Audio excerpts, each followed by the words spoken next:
right? There was no GCF, so I'm just going to group first two and last two. And this third one's got a minus in front of the 8, so I like to put that in the group. Just put a plus between my two groups, and then I look for or take out the GCFs. And x cubed is the GCF for the first group, and x to the fourth divided by x cubed would be x, and 3x cubed divided by x cubed would be 3. And then since that third term, that 8's negative, I'm going to pull the negative out, and 8 goes into both of those, right? So I pull that 8 out, and negative 8x divided by negative 8 is positive x, and negative 24 divided by negative 8 is positive 3. So I get x plus 3 and x cubed minus 8 when it's factored. Well, what do we call that, x cubed minus 8? Difference of cubes. So I got this. Whoa, what happened there? Getting a little slow. We got some Wi-Fi issues, huh? All right, so we got x plus 3. Maybe I'm going too fast. Then that's a difference of cubes. So the way we factor a difference of cubes is take cube root of those two terms. Cube root of x cubed is x, and the cube root of 8 is 2. And since that's minus, we make that a minus. And then we take this and square it, that first term. Since that was minus 2, we're going to put plus. There, those two signs are always opposite. And then we multiply those together, which would be 2x. The third term is always plus. And then we take that 2 and we square it to get 4. So now we factored it all. And most of you can tell me that x equals what for this one? Negative 3. Just the opposite, right? And x equals 2 here. But this one I have to use the quadratic formula, I think. I don't think there's any factors of 4 that add up to 2, right? You got 2 times 2. If you add those, you get 4 also. You got 1 times 4. If you add those, you get 5. So what we need to do for this one is use the quadratic formula.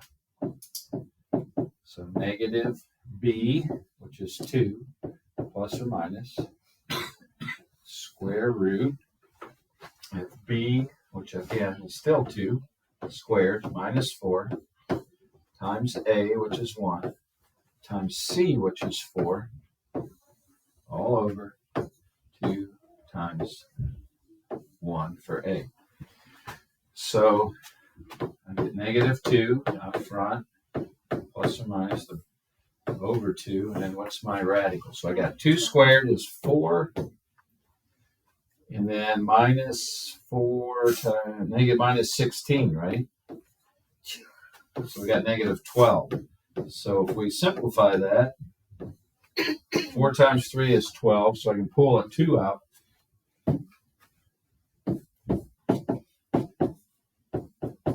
For the 4, I pull a 2. Since it's negative, I pull out the I. The 3 stays. Well, since all these are 2's, what can I change those to? 1. Just divide them all by 2, right? You got that right, Manny? So when I divide all these 2's, I turn them into 1's. You can leave it 1i or not. You can just leave it I if you want. So really, I don't need the fraction. I could let's leave it like that, right? So there's my 4 answers, which in the beginning, I knew there'd be 4 answers because the degree of this thing is 4, of this polynomial. So negative 3, positive 2, negative 1 plus I radical 3, and negative 1 minus I radical 3. So that's what we worked on yesterday, solving a polynomial equation that had a degree of 3 or more.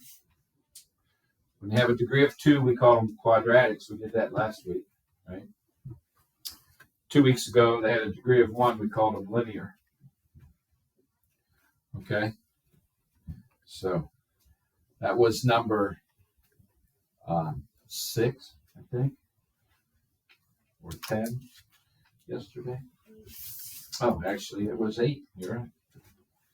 So we did 2, 4, 6, 8, and 10. Number 2 was 0, positive 1, and negative 1. Number 4 was 4, positive radical 2, and negative radical 2. Number 6 was 0, positive 6, and negative 6. And then this was 8 that we just did for warm-up. And then 10 was positive 2, negative 2, positive 2i, and negative 2i. Any of those you'd like me to go over, since we already did one of them, but any of the others? You understand how to we know how to factor, right? And this, once we got it factored, we set our factors equal to 0 to finish it up. We don't have school this Friday, right? Correct. Okay. Or next Monday. We're not having a quiz till next Friday. Thursday, what I tell you I was going to let you do? ACT bonus, right? Little practice ACT math part section. And for every 4 problems you get right, I'll give you 1 summative bonus point. Okay? So today we're going to solve rational equations. Good morning, Gabby.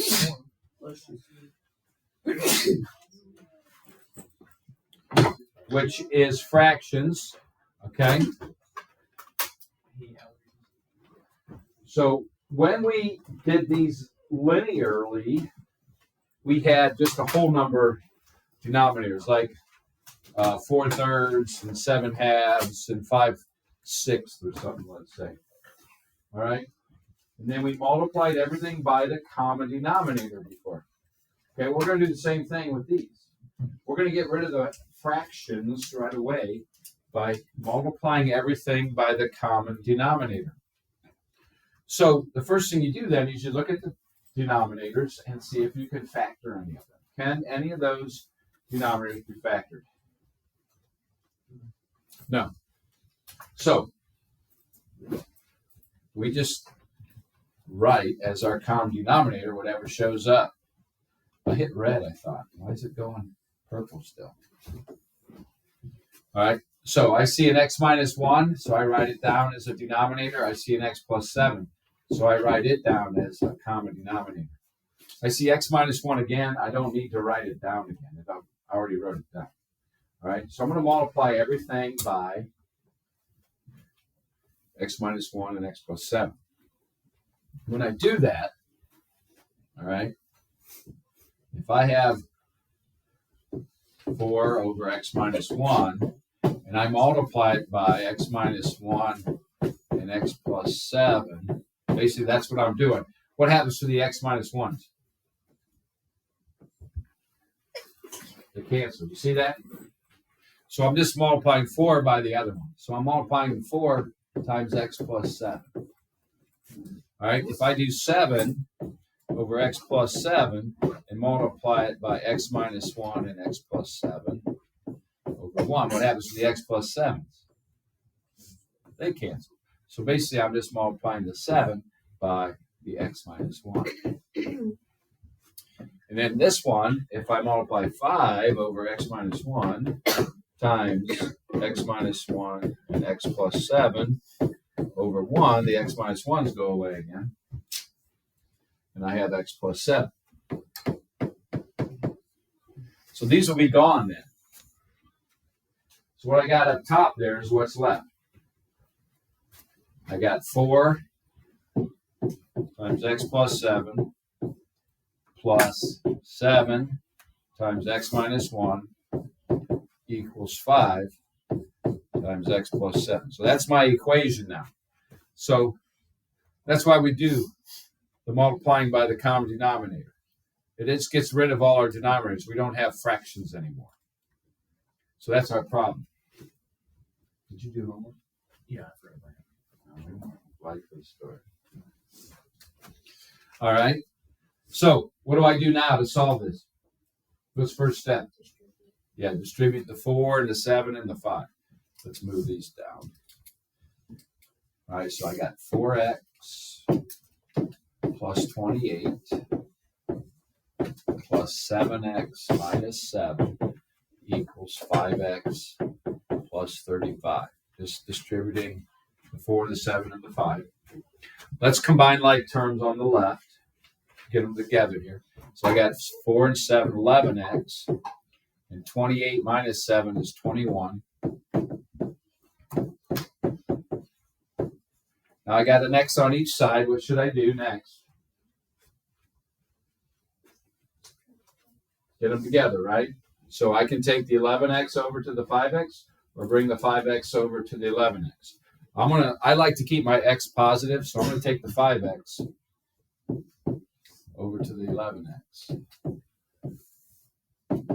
So I get 6x plus 21 equals 35. Now I want to get x alone, so I'm going to move the 21 over, and then I'm going to move the 6 over. Okay? What I've seen in the past is kids will bring the 35 over here with the 21. Okay? I don't really want to do that. Okay? I want to keep the regular numbers over on the right, and I want to get the x alone on the left. That's my goal, right? So don't bring the 35 with the 21. Take the 21 over to the 35.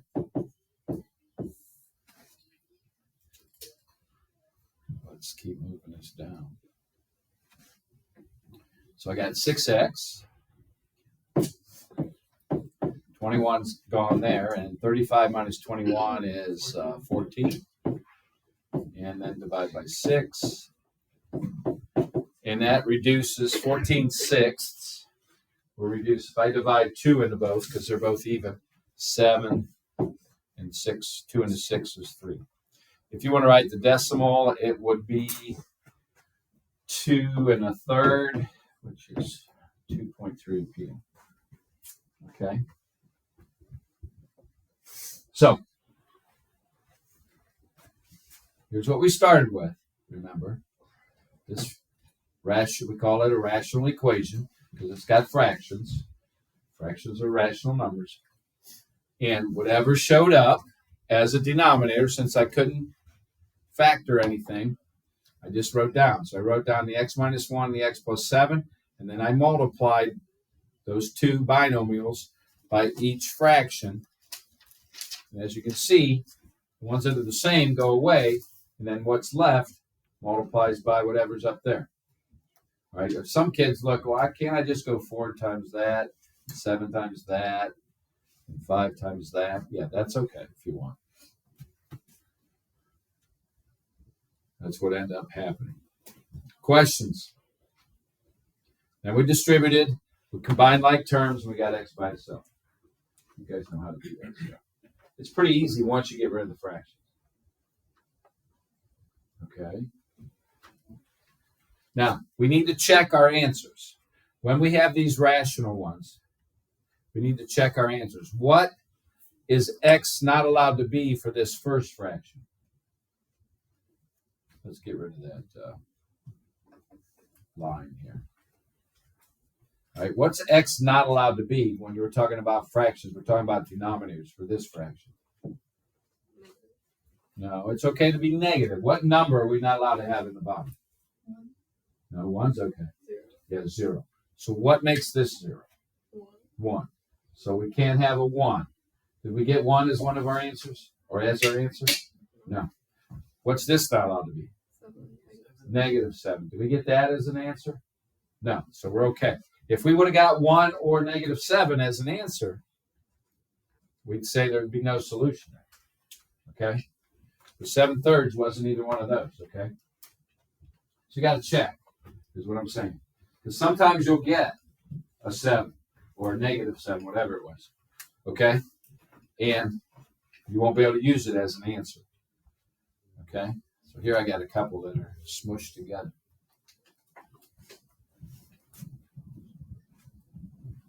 All right, so here's one. All right, what's the common denominator? There's only one showing. So what am I going to multiply everything by, Lincoln?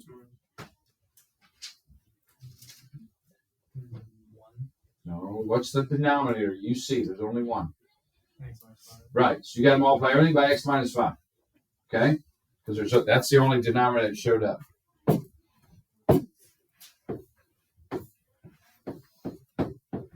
Well, when I multiply this fraction by the x minus 5, the x minus 5's canceled, so all that's left is what? X. Here's the denominator, all right? It's just like 1 over 1. So this 1 doesn't, won't go cancel the x minus 5. So it's just x minus 5 times 1. And then here again, I got an x minus 5 in the bottom, which cancels out that x minus 5. So all I got is minus 5. So that's what it looks like now. Well, what is 1 times x minus 5? X minus 5, all right? So this is x minus 5 minus 5 is x minus 10, right? You guys okay with that? Just combine like terms. Now, what do I got to do next? Since I got an x on each side. Get them together, right? So I'm going to take the one on the right over to the one on the left. How do I move the x on the right over to the left? Yeah, just subtract it.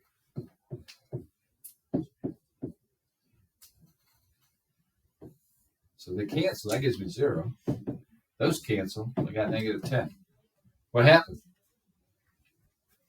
Everything canceled out, right? The variable. Is that true or false, Brendan? False. So what's that mean? No solution. No solution, right? So there's no solution to this problem. Because that's a false statement. If we got a true statement, we would say it's called an identity. We could put anything in for x that would work. Okay? So sometimes that's going to happen to us. Sometimes our variable is going to get eliminated and we're going to get a true or a false statement. If we get a true statement, we're going to call it an identity. All right? We're going to say there's like an infinite number of solutions. If we get a false statement, we're going to say there's no number I can put in place of x and make this equal each other, each side equal. Okay? So that happens sometimes. Right, cough? You okay back there? Yeah. Good. All right, one more to go over. This kind of problem has a special name. What do we call this kind? We got one fraction equal to another fraction. Start with a P. R. O. P. Proportion, yeah. You do that. How do you solve proportions? Cross multiply. All right? So we're going to go this. Whoa, get back to my pen here. We're going to go this times this equals this times this. So if you get a proportion, if you just get one fraction on each side, okay, you're going to cross multiply. So I distribute the x, so I get x squared plus x. And how do I do this? What do we call it? Boil it, right. So first, x times x, outside x times 7, inside negative 5 times x, and last negative 5 times 7. Let's combine like terms there on the right, simplify it.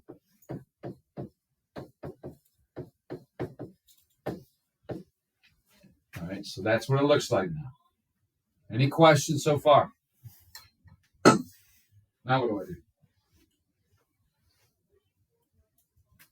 Evan? No, that's not what we do. We don't stop. We don't quit. Come on. Colin?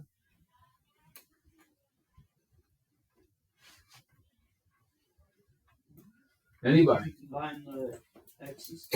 Yeah, you want to get the x's together. Let's start with the x squareds. Let's take this x squared on the right and move it over to the left. How do I move it? Yeah, subtract it. What ends up happening to my x squareds? They cancel. So I got an x equals 2x minus 35. So now what column? Want to add the 35. Since I got an X on each side, let's get the X's together first. Because we're going to end up doing that anyway, even if we add the 35 first. Right, Maddie? Yeah. So let's take the 2X over to the 1X. And I got to subtract again. What's 1X minus 2X? Negative X. Good. Are we finished? Do we want to know what negative X equals? No, we want to know what positive X equals. What do I got to do here? Not by negative X. There's a 1 there, right? Negative 1. Basically, we're just switching the signs. Now, let's check. Let's make sure that works. So let's go back to the original. What's 35 minus 5? 30. Is that a 0? No, that's okay, right? 35 plus 1. 36. That's not 0 either, right? So always check to make sure the denominator doesn't equal 0. Okay? So make sure it's not 5 or negative 1. 5 would not work. We get 0 over here. Negative 1 doesn't work because we get a 0 over there in the bottom. Just the bottom. The tops doesn't matter.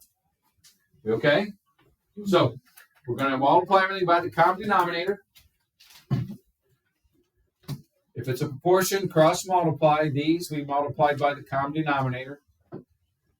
We just wrote down whatever showed up. Okay? That eliminates our fractions, and then we just solve it like we're used to. And then check. Make sure you don't get any zeros when you plug back into the original problem. There you go. 5 more problems. 5 today, 5 tomorrow. Bonus day Thursday. Isn't it also the Say that again? Oh, is that what? Yeah, it could be, I guess. I never heard it called that. Well, I never heard that before. I've always said cross multiply. But I guess you could call it another.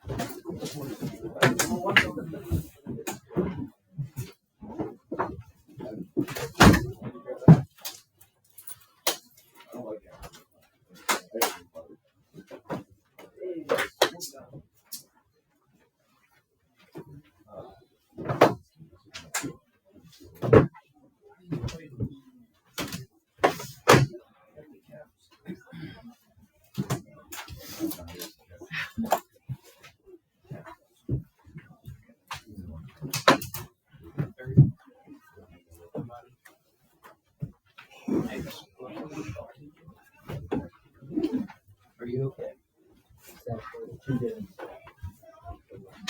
Yes. Great.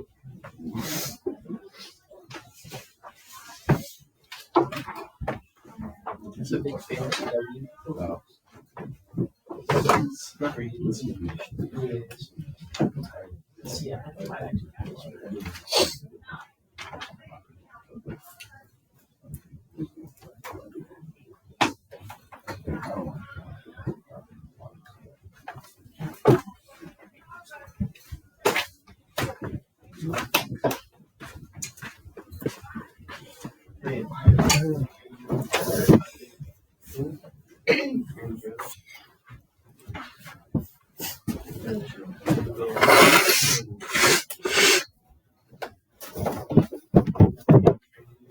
God damn.